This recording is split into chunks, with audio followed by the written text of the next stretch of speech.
Tout le monde est in? Allez. Alors, on est en fait dans la paracha la plus importante de la Torah.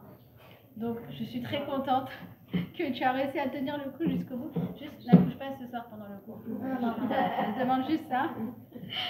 Comme ça, au moins, on va en fait étudier la paracha la plus importante de toute la Torah. C'est une paracha que, en fait, à l'époque, Moshe Rabbeinu avait dit devant tous les Bnei Israël, les enfants, les parents, les femmes, les hommes, les personnes âgées, tout le monde a entendu la paracha de Kedoshim.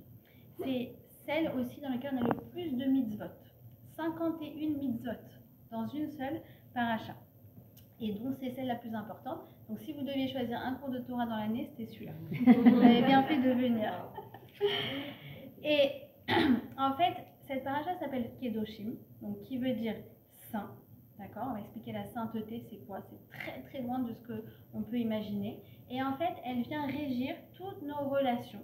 Les relations d'ordre social, les relations d'ordre commercial, et même les relations d'ordre familial et amoureuse. Ça veut dire comment on se positionne vis-à-vis de nos employés, de nos amis, des gens de la communauté, de nos familles et de nos maris. D'accord? C'est très très riche, c'est très complet. Et elle va nous expliquer également comment éviter le conflit et comment faire en sorte comment gérer le conflit lorsqu'il arrive, parce que les disputes font partie de la vie. D'accord? Et elle va nous donner donc tout un paquet de mitzvot qui sont fondamentales. En l'occurrence, ne pas être indifférent devant le sort de mon prochain. Si je vois qu'il y a une amie, par exemple, qui prend un mauvais chemin, ou alors, vous savez, des fois, ça arrive, on m'appelle, on me dit « Regarde, je t'explique, ma soeur ou mon frère, il est hyper dur avec ses ados, je sens qu'il les met droit dans le mur. Qu'est-ce que je suis censée faire ?» Ce que tu es censé faire, tu es censé intervenir. Trouve un moyen, appelle quelqu'un, dis-lui qu'il y a un cours, dis-lui que ceci, dis-lui ça, mais tu ne peux pas, en fait, rester passif quand tu vois les gens foncer dans le mur. C'est clair, c'est une mitzvah de la Torah, de ne pas rester indifférent devant le danger de son prochain. Ne pas mentir, ne pas voler, ne pas escroquer. Vous savez, quand on vend la réalité en étant très très belle aux clients au téléphone, c'est interdit, c'est dans la paracha. Ne pas donner des mauvais conseils, genre en mode qu'est-ce que je fais avec ce garçon? Non, je pense qu'il n'est pas bien. Parce qu'en fait, dans ta tête, tu dis, il irait très bien avec ma cousine. Non, mais tout ça, c'est inconscient, d'accord? On te dit, non, tu dois rester droite même, voilà, lorsqu'il y a des intérêts à toi qui sont en jeu. Ne pas retarder la paye de quelqu'un. Et ça nous concerne à chaque fois qu'on a une babysitter ou qu'on a quelqu'un qui vient réparer quelque chose. On doit le payer beyomo, le jour même, d'accord? Accorder le bénéfice du doute. Alors, on va parler, on va mettre un paquet sur cette mise, vous allez voir à quel point elle est importante. Ne pas parler en mal, ne pas médire d'une personne, ne pas faire la tête sans donner d'explication. C'est ne pas exprimer ses reproches, d'accord? Mais tout en prenant en compte la sensibilité de l'autre. Ça veut dire ne pas le blesser, ne pas se venger, ne pas garder rancune. C'est quasiment ouais. En fait, ouais. Je ne vais pas rentrer dans les détails. En tout cas, et à la fin de toute la paracha, elle va nous donner le fameux principe de Ve'ahavta l'ereacha kamocha, tu aimeras ton prochain comme toi-même. Alors comme tu l'as dit en fait Anaïs, cette paracha, elle nous parle d'amour. D'amour de relations avec les autres. Et surtout en fait de comment développer, cultiver de l'amour. Pourtant elle s'appelle Kedoshim, qui veut dire saint. C'est quoi le rapport entre la sainteté et l'amour? On ne comprend pas vraiment. Alors vous allez voir, donc on va répondre à cette question à la fin du cours. Et surtout, il faut comprendre que tout ce qui est écrit dedans, ça nous interpelle. Pourquoi? Parce qu'en fait, il ne faut pas voir ça comme purement des mitzvot, genre en mode c'est des commandements. Il faut voir ça comme, j'ai envie de dire, en anglais on dit des guidelines, des principes phares. C'est des principes phares. Ça veut dire quoi? Ça veut dire, un phare c'est quoi? Un phare, le bateau, il cherche pas à toucher le phare. Il sait qu'il va pas y aller. Mais en fait, ça le guide. Ah, si le phare du port de Haïfa il est là-bas, c'est qu'en fait, du coup, c'est vers cette direction que je dois me diriger. Alors, en fait, toute paracha de Kedoshim, vous allez voir, elle va nous donner en fait des principes qui sont très élevés. Magnifiques. Pas pour nous décourager, en disant non mais laisse tomber, attends, tu peux même pas en vouloir à quelqu'un, tu peux même pas faire la tête sans regarder ça dans ton cœur, tu vas arriver au verre, tu dis mais quel rapport avec moi? pas pour te décourager. C'est pour en fait t'aider à développer ton amour. C'est pour te guider. D'accord? C'est pas là pour nous décourager, c'est là pour nous orienter. Ok? Et surtout, il faut comprendre que ces domaines-là, pourquoi elle nous parle tellement cette paracha? Parce que c'est des domaines, j'ai envie de dire, qui nous prennent grave la tête. C'est-à-dire, quand tu regardes, tu vois les commandements de la Torah, entre guillemets, c'est pas des trucs qui vont te prendre la tête, je m'explique. Si t'as pas, agité ton loulab, ça va pas t'empêcher de dormir de la nuit, d'accord? Si ta mezouza est comme ça ou pas comme ça, ou truc, tu dis bon, ok, je vais poser la question au Rav, mais genre, tu vas faire ta journée détente. Par contre, je comprends pas, mon mari a pris ses distances, je comprends pas, ma belle-sœur, elle me fait des histoires, je comprends pas, mon amie, elle n'arrive pas à se remettre de cette rupture, je comprends pas, je sens que j'y arrive pas dans ce domaine avec cet enfant. C'est les relations avec les autres qui nous prennent la tête. D'accord? Donc c'est pour ça que je vous dis vraiment, cette paracha, elle va nous donner vraiment les clés pour développer des tissus relationnels qui sont des tissus positifs, qui sont sains et qui sont remplis d'amour. D'accord? Alors c'est pas un hasard du calendrier si on lit toujours cette paracha. Pendant quoi? Pendant les 32 jours du Homer. Alors, le Homer, donc c'est 49 jours. 49 jours entre Pessah et Shavuot, entre la sortie d'Égypte et la réception de la Torah, Kabbalat Torah. Tous les jours, aujourd'hui on ne fait que compter le Homer, mais imaginez-vous qu'à l'époque du Beth Amikdash, on apportait aussi des offrandes. D'accord? Donc à la base, c'est ça le Homer. Maintenant, il y a à peu près 2000 ans, les 32 premiers jours du Homer ont pris une toute autre connotation. Pourquoi? Parce que c'est à ce moment-là que les élèves de Rabbi Akiva sont morts. Ils sont morts dans un même laps de temps. Donc cette période qui était une période purement de réjouissance, eh bien, a pris en fait un aspect donc de jour de deuil. Pourquoi c'est comme ça? Le texte nous dit Shnemasar Elef Zuget Talmidim Ayu lo les Rabbi Akiva Ve Kulam Metu Beperek Echad Mipne Shelo Nahagu Kavod Zebaze. Tu sais, Rabbi Akiva, il avait 12 000 paires d'élèves, duos d'élèves, binômes d'élèves. Et ils sont morts parce que, eh bien, il y avait quelque chose dans la relation vis-à-vis de l'autre qui était fortement manquante. Et pendant toute cette période, en fait, on essaye de réparer la faute des élèves de Rabbi Akiva. Et d'ailleurs, 32 jours, comment on écrit 32 en hébreu? C'est quoi? C'est lamed vet, c'est le lève. 32 jours, on doit vraiment travailler son cœur. C'est pas un travail genre juste de surface. C'est un travail très intérieur de travailler son cœur pendant les 32 jours du Homer. Maintenant, pourquoi le texte nous dit que c'était des duos d'élèves? Elle aurait pu dire il y avait 24 000 élèves. Pas besoin de me dire, ah non, il faut que je te précise quand même. C'était 12 000 binômes, c'était 12 000 duos, c'était 12 000 couples. Pourquoi?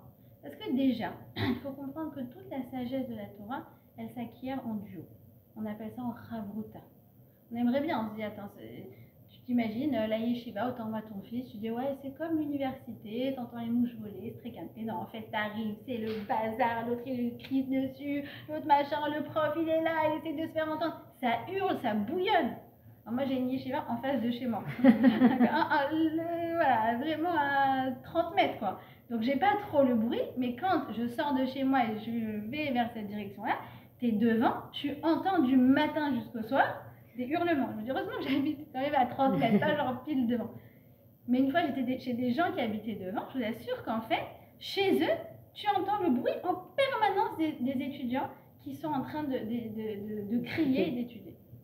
Une fois, mon mari, il était en train d'étudier avec sa chavruta, et comme il ne se sentait pas très bien, ils étudiaient chez lui, d'accord, au lieu de la yeshiva. Et bon, ça crie. Ouais, t'es pas d'accord, enfin, en hébreu, mais on masquime. Et là, tout d'un coup, la petite qui avait 5 ans, elle se met à pleurer.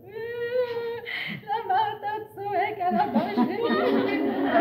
tu cries sur mon père. Et oui, ça hurle. Pourquoi? Parce qu'en fait, on doit être capable de déconstruire nos certitudes.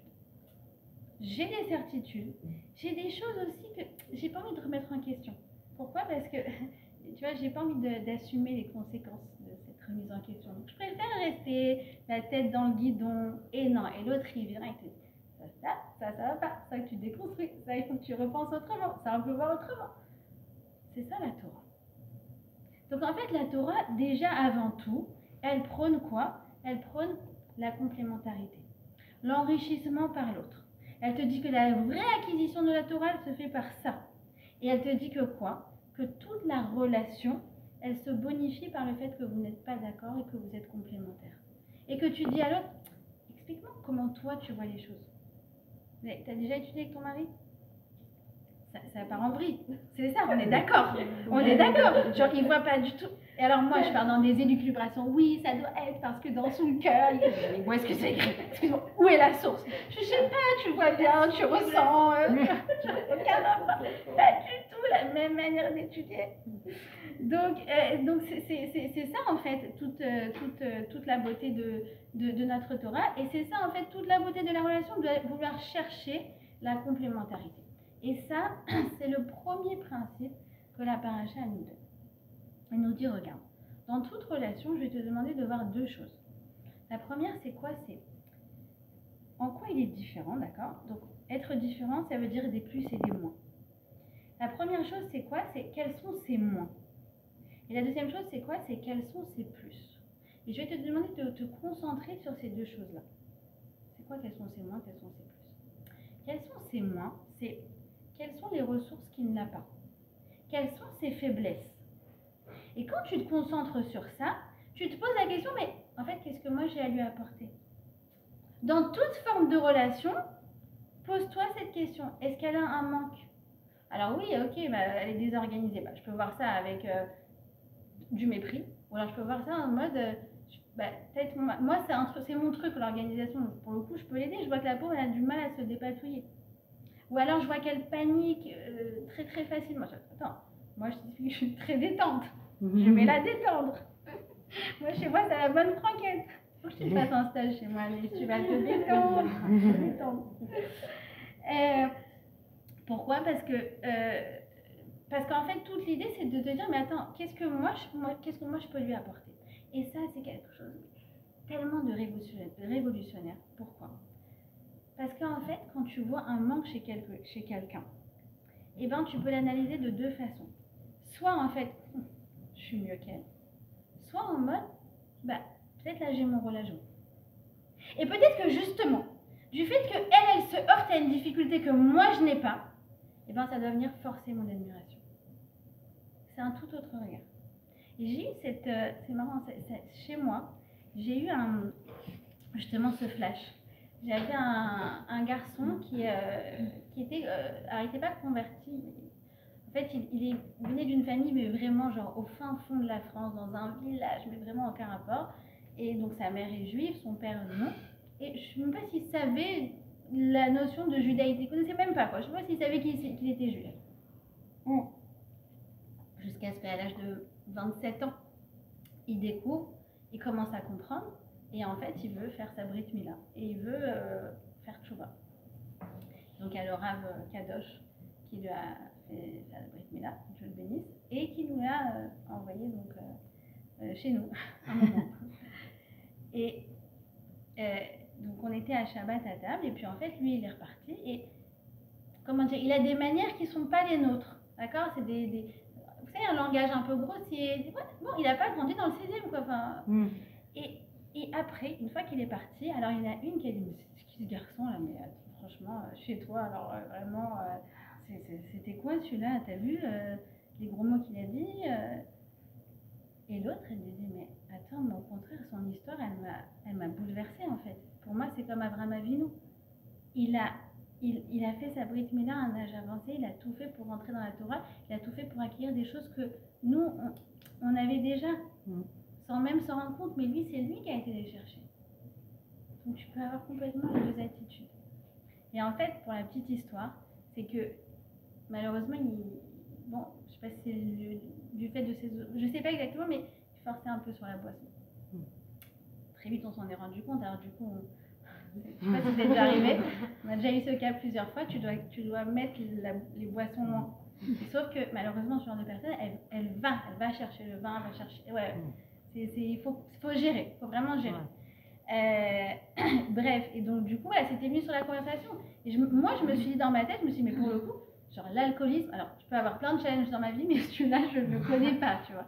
Et ben, c'est pareil en fait, tu peux le dire, c'est un alcoolo, ou alors tu peux dire, mais waouh, genre lui, il se heurte à une difficulté que moi, je sais même pas comment je ferais si j'étais confrontée à une difficulté pareille. On peut voir tout à l'envers, comme ça ou comme ça. Ça peut chez toi provoquer le mépris ou ça peut au contraire forcer l'admiration. Et c'est à toi de te demander, de dire, tiens, quand je vois quelque chose, quelqu'un qui est un peu plus simple ou un peu plus ignorant, un peu plus, j'en sais rien, mais qu'est-ce que j'ai à lui apporter en fait? J'ai vu une amie cette semaine à une simcha et elle m'a dit, tu sais, la rabbinite qui est là à gauche, c'était ma rabbinite à Londres avant qu'elle fasse son alia. Maintenant, cette copine, elle est elle est cours de Torah du matin au soir, perruque, machin. Même moi, je veux absolument qu'elle donne des cours. Genre, elle est vraiment très très in. Mais il y a 15 ans, genre, pas trop. Et ben, cette fille, elle dit, quand la rabbinite, elle lui a dit, attends, tu vas faire ton alia, il faut que tu connaisses l'hébreu. Je vais t'apprendre le Aleph Bet. Elle m'a dit, c'est celle qui m'a appris en fait à lire le Aleph Bet avant que j'arrive en Israël. Moi, j'aurais pas pensé. Enfin, c'est vraiment, je me suis dit, genre, j'aurais pas pensé, c'est quand même je me dire, genre, attends, je vais m'asseoir avec toi comme avec un enfant et je vais t'apprendre je vais apprendre l'Aleph Bet. C'est magnifique. Donc, c'est ça en fait, elle te dit, prends la faiblesse comme une opportunité d'aider. Et si tu prends la faiblesse comme une opportunité d'aider, alors comment tu vas voir justement les forces de l'autre, les qualités de l'autre? Alors, les qualités de l'autre, justement, ça doit être une opportunité d'admirer, de s'inspirer, de dire waouh, tu m'inspires. Et ça, encore une fois, c'est pas du tout évident. Pourquoi? Parce qu'on en parlait justement. C'est que quand tu vois quelqu'un qui est genre en mode sur un domaine, on va dire, la fille c'est un peu genre Wonder Woman, quoi. Genre waouh, dans un domaine. Ça peut soit évoquer chez toi de la rivalité, genre en mode ou alors de l'admiration et un aïn tova, un regard positif. Et ben, c'est pas du tout évident d'arriver au regard positif. C'est tellement pas évident que le Rav Noam Elimelech Milizansk, il a composé une prière pour qu'on demande tous les jours à Dieu de nous donner le Aïn Tova, Aderaba. Vous connaissez la chanson Aderaba d'Avraham Fried? Aderaba veten beli benu, shenire tamid et maalatenu shel chaverenu, velo chisronam. Qu'on voit toujours le positif chez les autres, pas ce qui, entre guillemets, nous conforte. Ah bah, tu vois, elle, tu vois, moi je suis... Non. Essaye de chercher justement quelque chose qui t'inspire. Et de lui dire qu'elle est inspirante. D'accord? Donc ce Ve'ahavta, c'est, si vous voulez, à la fois cultiver la différence, ne pas chercher à la gommer, et chercher à s'enrichir, chercher à la cultiver. Et c'est pas possible qu'on arrive dans un monde où on veut absolument écraser les autres. Vous savez, justement, tu parlais de Yom HaZikaron la semaine dernière. Yom HaZikaron, c'est malheureusement le jour où on entend le plus de paroles positives à la radio. Pourquoi? Vous allumez la radio. Hello.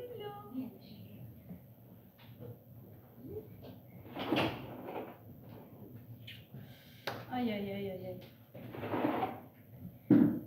Audrey, t'es d'accord que le jour de Yom HaZikaron, quand on allume la radio, qu'est-ce qu'on entend? Il était gentil, c'était un bon père, il était admirable, il était courageux, il était incroyable, il était discret, c'était un sadique. Je me dis, pourquoi on n'entend pas ça le reste de l'année à la radio, en fait? Pourquoi tout le reste de l'année on se déchire? Ouais, lui le parti politique, ouais, laisse-moi la nuit, ouais, ça, ouais. Moi je n'écoute plus la radio, ça m'a donné des boutons. J'en peux plus. Le seul, vraiment, genre, ça fallait m'entendre. Yom HaZikaron, j'étais avec mes écouteurs, les enfants, chut, j'entendais que du bien. Alors, évidemment que ça fait mal au cœur. Mais en même temps, tu dis, mais je veux pas passer à l'occasion d'entendre un juif dire des choses positives sur un autre juif. C'est pas possible que quand tu allumes la radio et que tu entends Ken, Kacha, Tzadik, machin, tu comprends en fait tout simplement que la personne elle est morte. Je lui dis, c'est pas possible. Vous connaissez cette blague, je le dis dans l'atmosphère. C'est une grand-mère. Toute sa vie, elle s'est disputée avec son mari. Toute sa vie. Et bon, arrive 120 ans, le mari, ça y est, il part et tout, ils sont là comme ça, ils font l'oraison funèbre. Et le rabbin, il fait son rôle de rabbin. Oui, cet homme sadique, tellement généreux, qui venait toujours au Beth Knesset et tout, il était incroyable, il était tellement respectueux. Et là, la grand-mère, elle dit à sa fille, vérifie que c'est papa dans le tombeau.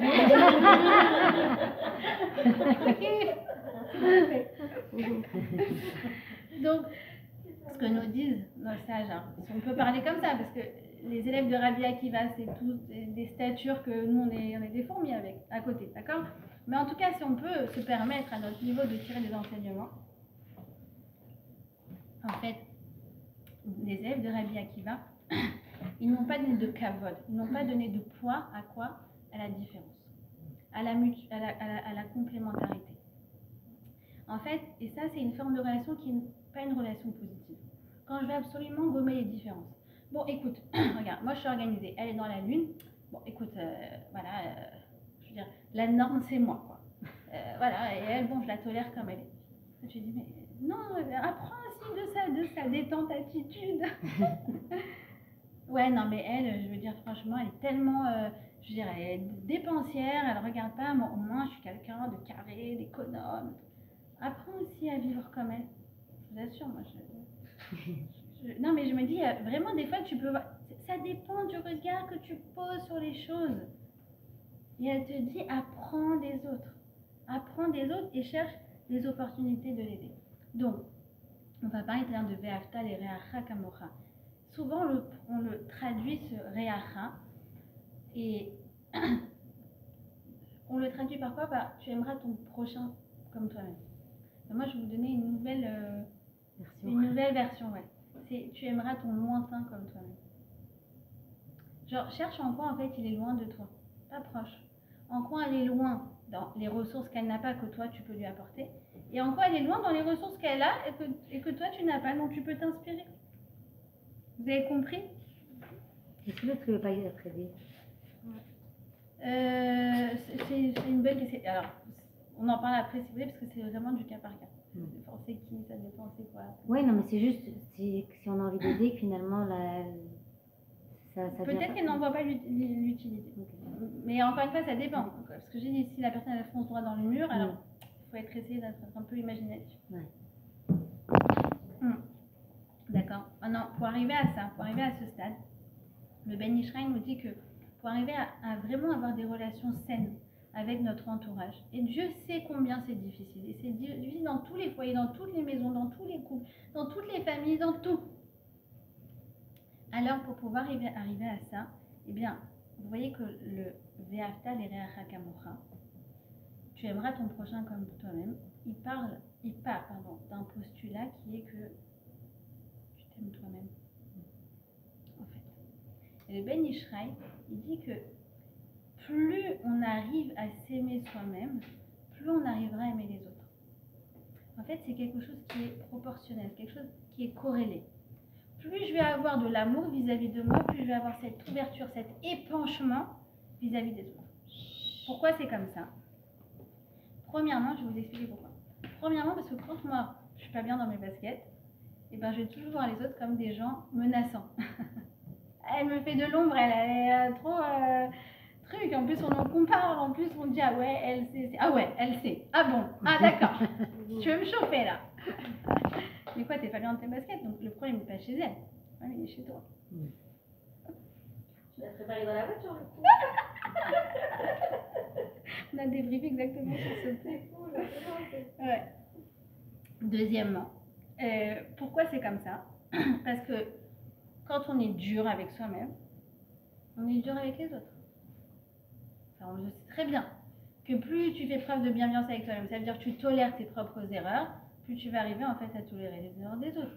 Mais si toi tu es intolérant, tu te fustiges, tu t'en veux pour un oui ou pour un non, mais les autres ils vont payer les pots cassés de ton manque d'indulgence.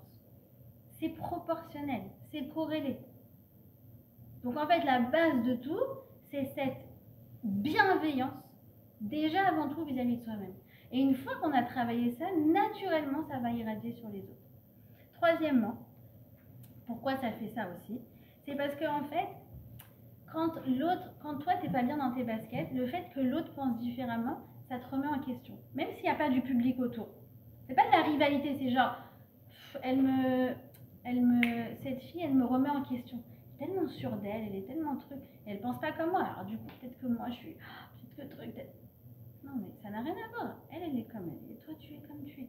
Plus tu vas être bien dans tes baskets, plus tu vas être capable d'apprécier cette complémentarité. D'accord?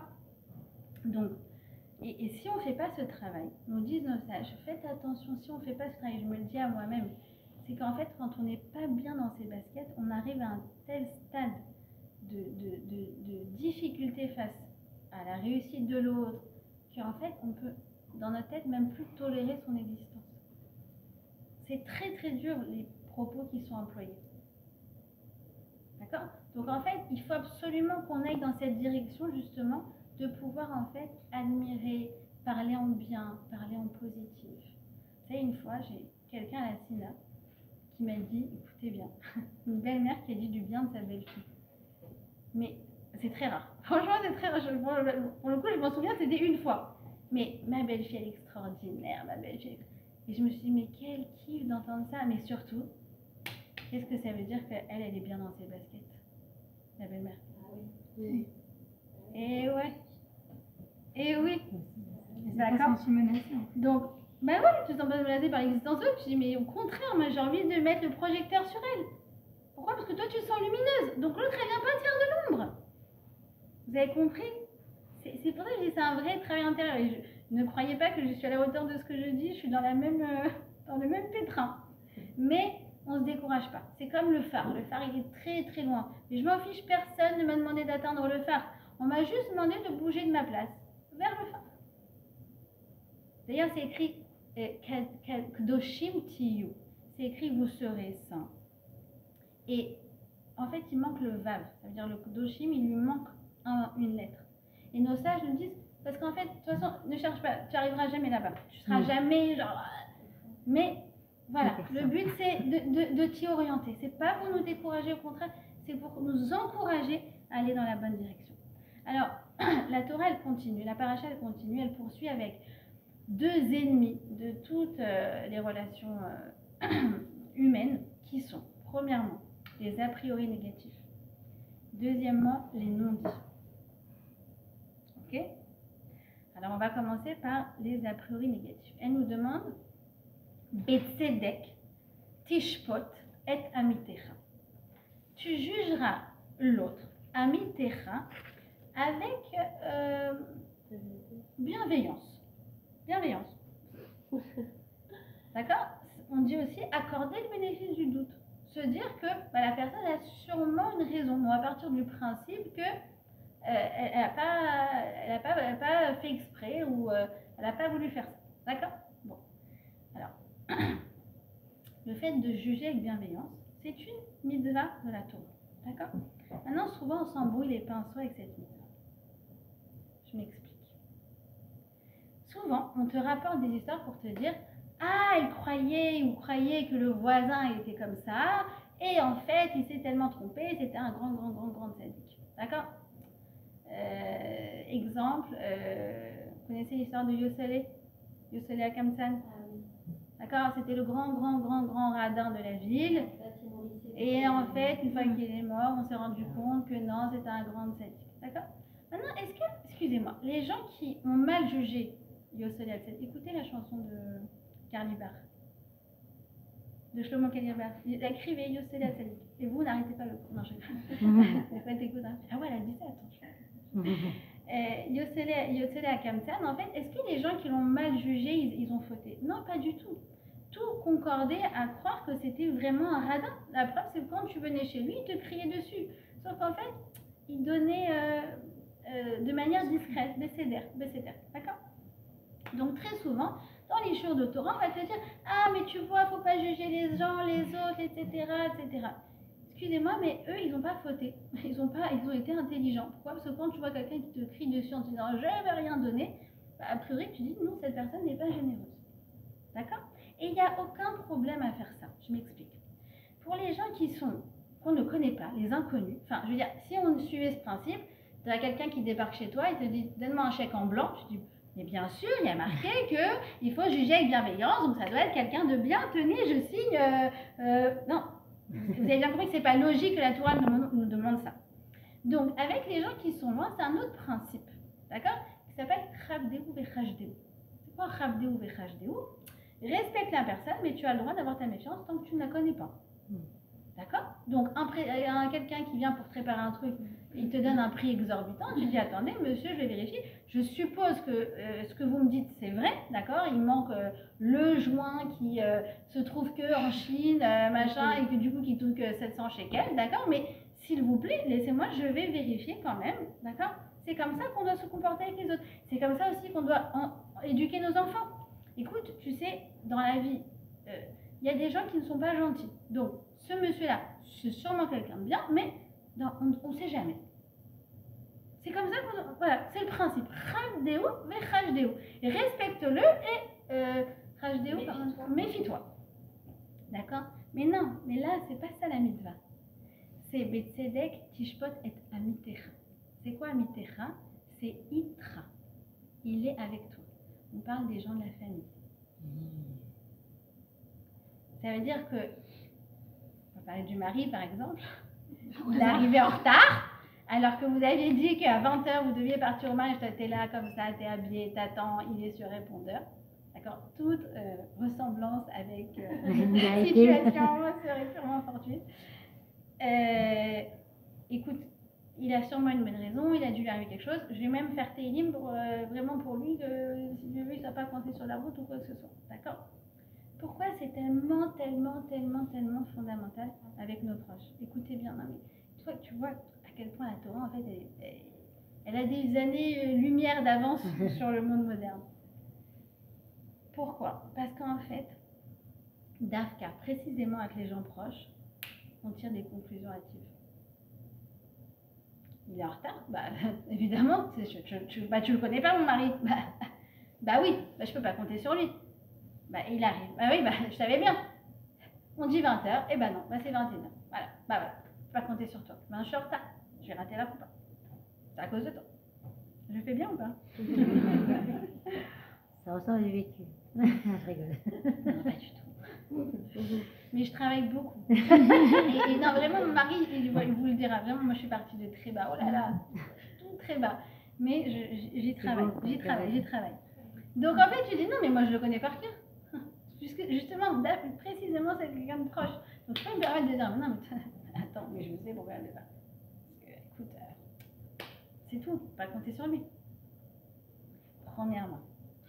Donc, Dafka, avec les gens de notre maison, elle nous demande d'être vigilante et d'accorder le bénéfice du doute.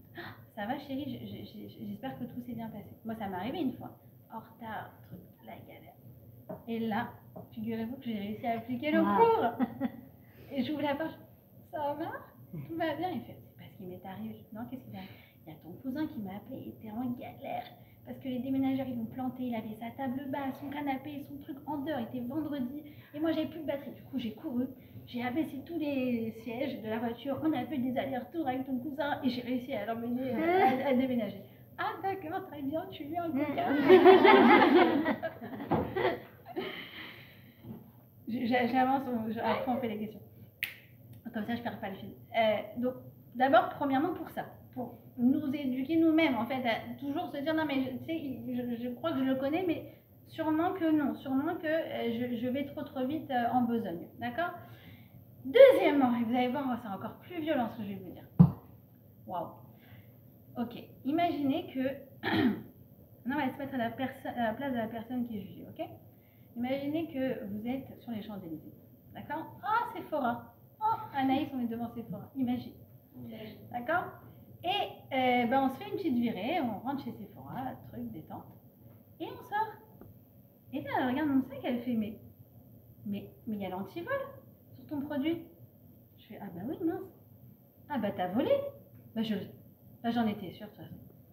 J'étais sûre.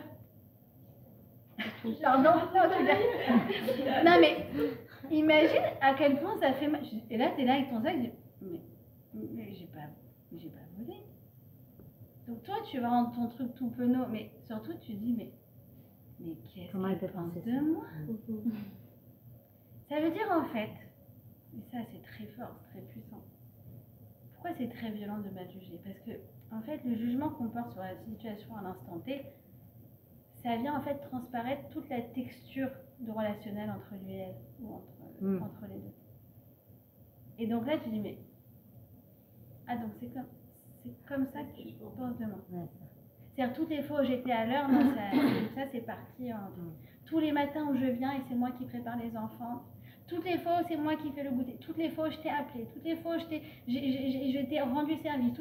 Alors là, tout est parti en éclats et en fait, là, tu viens me balancer un truc comme ça. C'est très violent. Et d'Arca pour les gens proches. Pourquoi? Parce que si, genre, c'est une fille que tu viens, je sais pas, tu es une copine de la fac. Tu la croises sur les Champs-Élysées, elle te dit « Oh, mais attends, mais t'as volé ou quoi ?» Tu dis bon, « Elle est folle, mais genre, tu prends pas ça à cœur. » Plus c'est proche, plus en fait, tu prends ça très, très, très personnellement. Et ne me dites pas qu'on peut faire autrement, c'est impossible. Vous êtes d'accord? Donc, voilà, ça c'est éduquer son regard.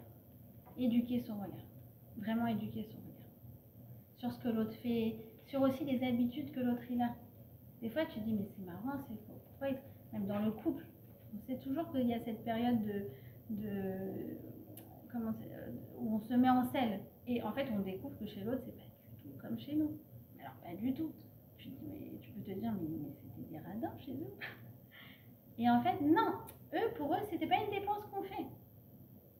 Alors toi, chez toi, c'était, tu disais, bah oui, évidemment qu'on paye un prestataire pour ça. Non, eux, ils faisaient do it yourself. Vous connaissez ça, les maris qui... Non, t'inquiète, je vais le faire. Moi, tu dis, non, ne fais pas toi. Parce qu'après, tu retrouves la table montée comme ça. Toute ressemblance avec Non, c'est pas du vécu, c'est pas du vécu. Tu vas payer mon prestataire. Mais non, c'est bon, je gère. On va pas payer pour ça, si on va payer pour ça. Je vais pas chez le coiffeur. D'accord, voilà. Bon, je vais arrêter les exemples parce que j'ai peur de trop dévoiler les choses. Mais c'est vrai, et après tu apprends à connaître. Vraiment, tu dis, bon, bah écoute, eux c'était comme ça, ils ont mis les priorités ailleurs. Et en fait, tu te rends compte que chaque modèle familial aussi, faut pas juger, parce qu'en fait c'est des équilibres. Et chacun il trouve son équilibre ailleurs. Et toi, un truc qui était pour toi, ce qu'on appelle un klal barzel, genre évidemment c'est la norme de faire ça. Parce que tu es tunisien, né de 2 Tunisiens qui venaient de la Goulette. Donc du coup, pour toi, il n'y avait que ça. Surtout qu'il n'était entouré que de Tunisiens, tu vois. Alors du coup, après tu vois les autres, tu dis, ah ouais, ah bon, attends, sors de ta bouche. C'est aussi ça. Ne pas juger, c'est aussi avoir ce regard bienveillant, flexible, de se dire, écoute, soyons ouverts à d'autres manières de voir les choses. D'accord? Alors évidemment que... on doit éviter, donc, on a dit tirer des conclusions hâtives, mais évidemment qu'à certains moments, ça ne nous suffit pas. Ça veut dire qu'on a besoin d'une explication. Écoute, ça fait 3 fois que je l'invite et elle ne vient pas. Genre, je ne comprends pas, genre, je lui ai fait quelque chose. Alors, dans ces cas-là, la Torah, elle te dit quoi? Elle te dit, ne déteste pas l'autre dans ton cœur. Ça veut dire, il ne faut pas que tu gardes cette rancœur dans ton cœur. Pourquoi? Parce que si tu ne l'exprimes pas, rancœur va devenir rancune. Et la rancune, elle n'a pas de date de péremption. Pour toujours. Et à la fin, tu lui fais la tête et tu sais même plus pourquoi. Donc, tu dois exprimer. Tu dois faire des reproches. Velotissa à la frette, tout en prenant en compte sa sensibilité. Ça veut dire c'est pas au quart de tour, c'est pas en lui envoyant un message de 400 lignes pour lui dire à quel point vraiment son attitude c'est déplorable, c'est lamentable. Et t'as regardé sur ChatGPT avant tous les synonymes. Donne-moi des synonymes de lamentable, s'il te plaît. Donc, il faut exprimer. Exprimer au bon moment. Je pense qu'on a déjà fait ici un cours sur la communication, d'accord? Ça veut dire pas à chaud. Pas au moment où tu es en état d'agitation émotionnelle. Non, au moment où toi, tu as fait redescendre la tempête, tu dis, regarde,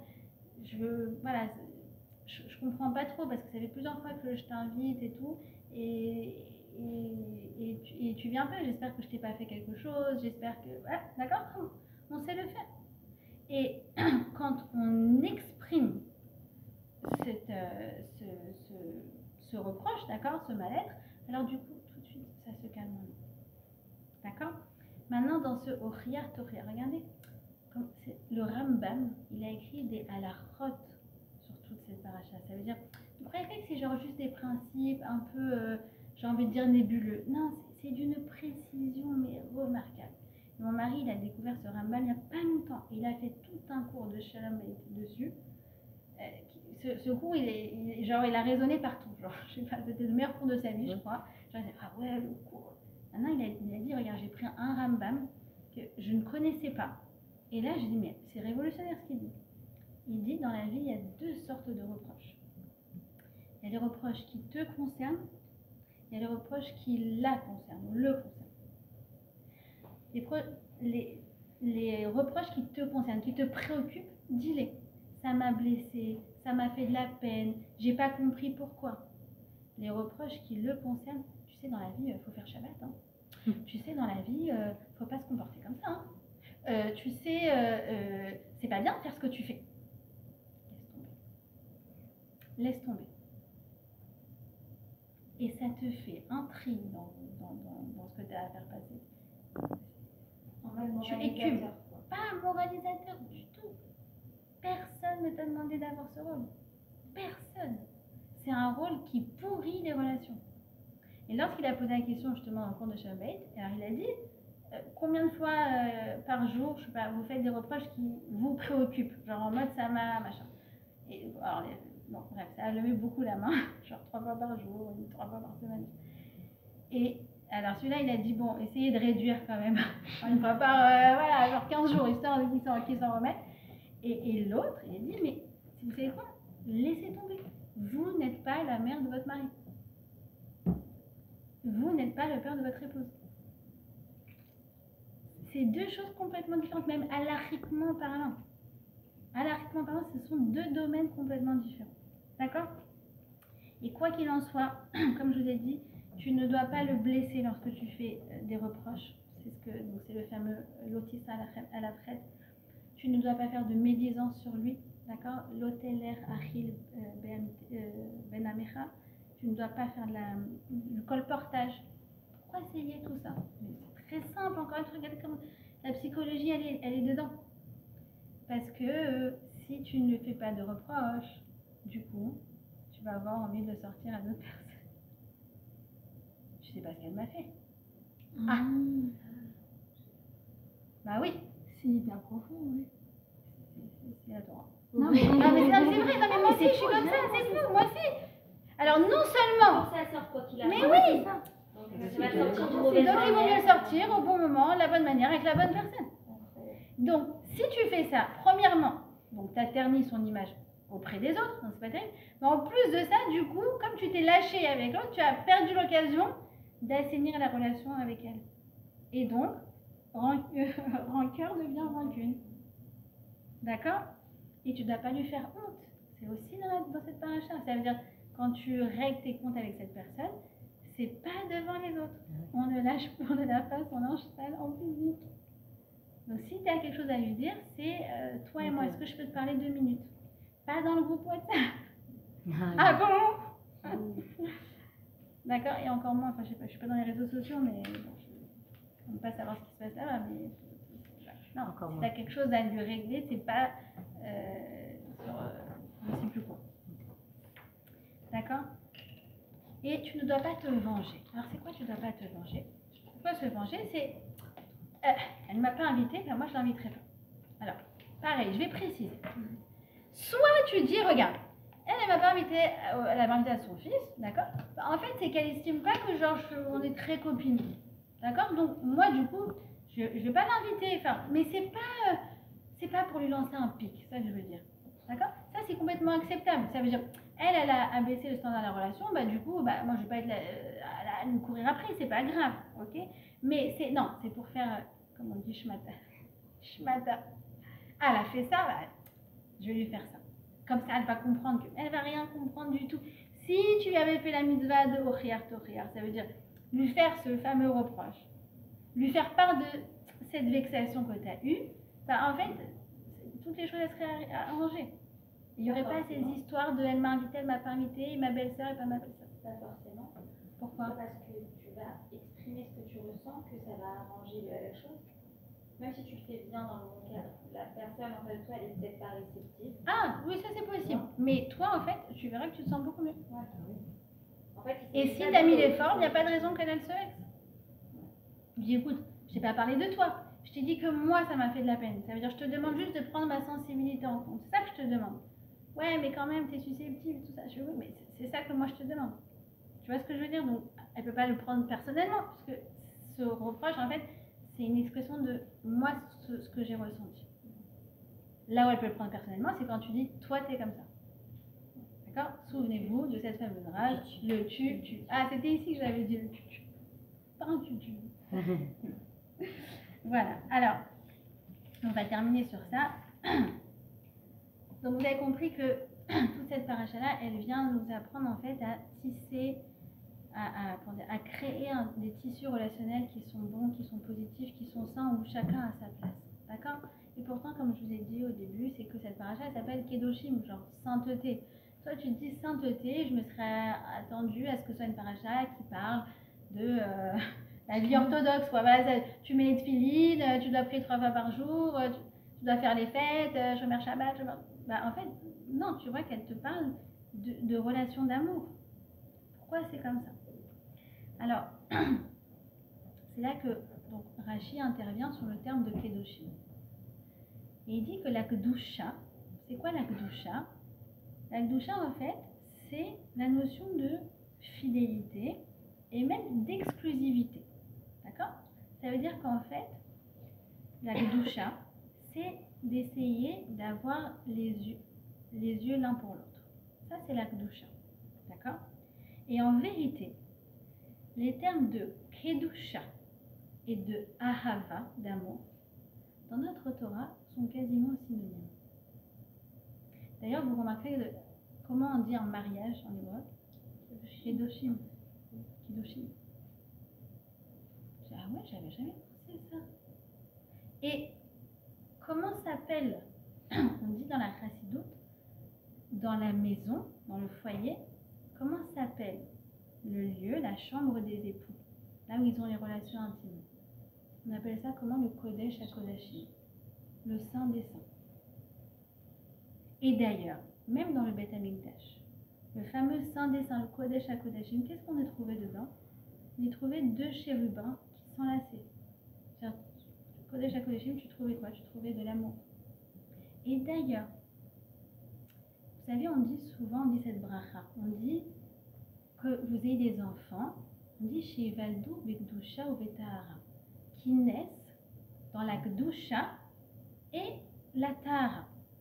Donc la sainteté et la pureté. Sainteté, pureté, c'est un peu la même chose, non? Pureté, c'est quoi? Tahara, c'est quoi?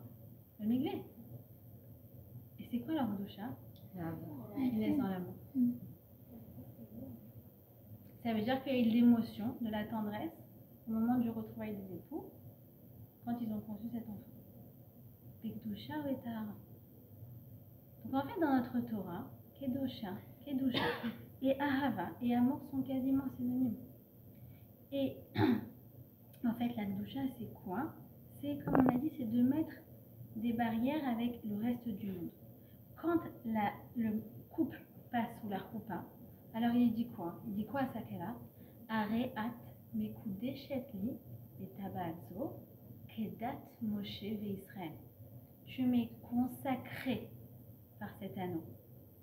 C'est-à-dire qu'à partir de maintenant, il y a toutes les femmes du monde et toi. Et ma mère.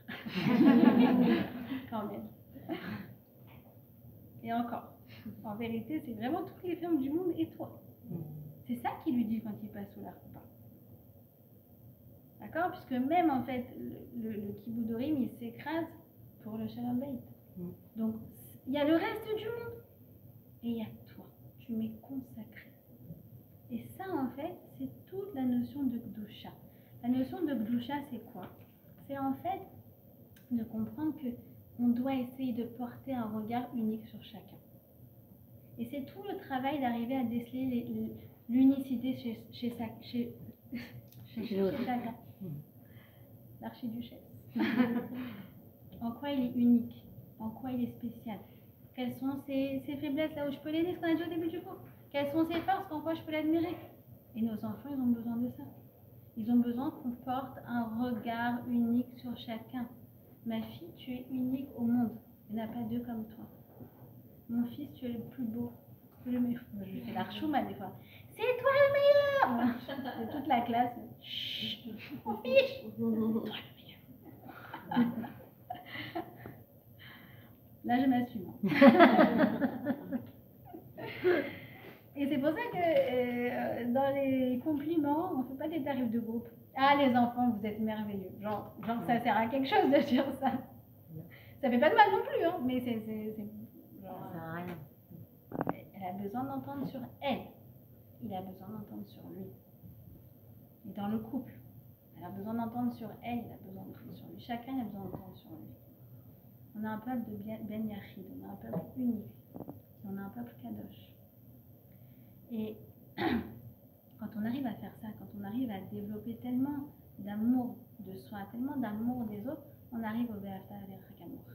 Alors j'aimerais juste vous dire un truc pour terminer, c'est que jusqu'à l'année dernière, jusqu'au 7 octobre, le Ve'afta Alerech Kamocha, ça veut dire tu aimeras ton prochain comme toi-même, dans le sens où à un moment la frontière entre toi et cette personne, elle devient floue, où tu es prêt en fait à donner ce que tu as pour cette personne. Bah, jusqu'à l'année dernière, je disais bon bah ça c'est très beau, mais je sais pas qui arrive encore aujourd'hui. Et en fait, quand tu te dis que nos Khayalim, ils sont là-bas, l'un il est en garde, l'autre il est en train d'être sur le terrain, l'autre il est en train de préparer la prochaine mission, l'autre il est en Istaravi, l'autre il est... tu te dis mais en fait c'est vraiment Ve'afta Alerech Kamocha. Ça veut dire tu donnes ta vie, tu t'effaces pour ton peuple. Tout d'un coup les frontières elles sont floues. Il n'y a pas lui et nous, non c'est lui pour nous et c'est nous pour lui.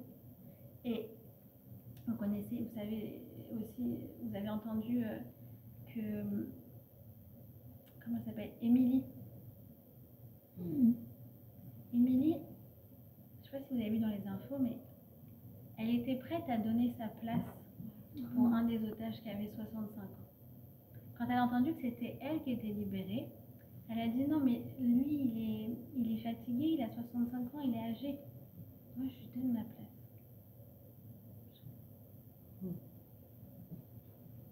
Je catonne-tite, genre je sais pas quoi vous dire, j'ai l'impression d'être une fourmi devant des géants. Ça c'est le peuple Kadosh. Et Mida Keneged Mida, nous disent les maîtres de la Chassidoute que la manière dont on se comporte avec les autres, la Kadosh Baruch Hu, il se comporte avec nous. Plus nous on va faire preuve de tolérance, de bienveillance, de Aïn Tova, d'un regard positif, de tolérer les erreurs, de parfois un peu fermer les yeux. Alors plus la Kadosh Baruch Hu lui-même, hop, il ferme les yeux. Il dit allez ma fille, allez, tout le monde fait des erreurs, allez, avance, Clark, allez, c'est bon, t'as passé là, tu as le bac, mais je sais pas, pourtant j'avais pas la moyenne. C'est pour moi. C'est pour moi. Et c'est pour ça que toutes nos relations d'amour, elles sont créatrices de Gdusha. Et la Gdusha, elle fait quelque chose de très très puissant, la Gdusha. Elle vient et elle attire la Shrina. Quand la Shrina elle descend, elle déverse le monde d'une bracha. Donc par le mérite de nos relations, en fait, on attire la bracha sur nous. C'est pour ça d'ailleurs, on dit que, vous savez, où est-ce qu'il a été construit le Beth Amikdash? Il a été construit dans un endroit où il y avait deux frères. Un qui disait, oh là là, le pauvre mon frère, il n'a pas d'enfant, toute la récolte, je vais lui donner pour lui parce que quand il sera âgé, qui c'est qui va s'occuper de lui? Toutes les nuits, il allait chez l'autre. Et l'autre qui n'avait pas d'enfant, il disait, le pauvre mon frère, il a des enfants. Comment il va faire? Il doit les nourrir tous. Alors il prenait la récolte et toutes les nuits, il les apportait. Jusqu'au jour où, dans la nuit, ils se sont rencontrés, ils se sont tombés dans les bras. Et là, le Beth Amikdash, Hachem, il a décidé de le construire. Et même nos Chayalim, vous avez déjà entendu ces histoires d'un Chayal qui dit à l'autre non, moi je vais dans cette mission dangereuse. Non, c'est moi qui y vais. Non, regarde, toi t'as 4 enfants. Et l'autre qui dit non, mais regarde, toi t'en as que 2, tu n'as pas encore terminé de construire ta famille. Qu'est-ce qu'on a Goy Kadosh, la thème Tiouli Mamlechet Kohanim Goy Kadosh. On est Kadosh parce qu'on est capable de s'aimer les uns les autres en amour fou. D'accord? Donc, je vous donne des devoirs. Vous êtes consultés. Posez-vous des questions quand vous voyez quelqu'un. Premièrement, comment je peux l'aider? Comment je peux l'admirer ou m'en inspirer? D'accord? Et essayez d'accorder le bénéfice du doute, particulièrement avec nos proches. Quand il y a un problème, communiquez. Comme on a dit, en prenant en compte la sensibilité de l'autre, le bon timing, la bonne forme, etc. D'accord? Et si on ne le fait pas, on a expliqué que c'est la porte ouverte à vraiment toute la rancune et la haine, et vraiment on ne veut pas de ces choses-là. En communiquant, et comme on a dit, en prenant en compte la sensibilité de l'autre, alors on assainit nos relations, on bonifie nos relations, on construit nos relations. Et c'est comme ça qu'on crée de l'amour. On cultive l'idée que chacun, il est spécial. Et on crée des relations exclusives avec tout un chacun. Ça nous permet de créer de la Gdusha sur terre. Et à Kadosh Baruch Hu de verser toute la bracha sur nous.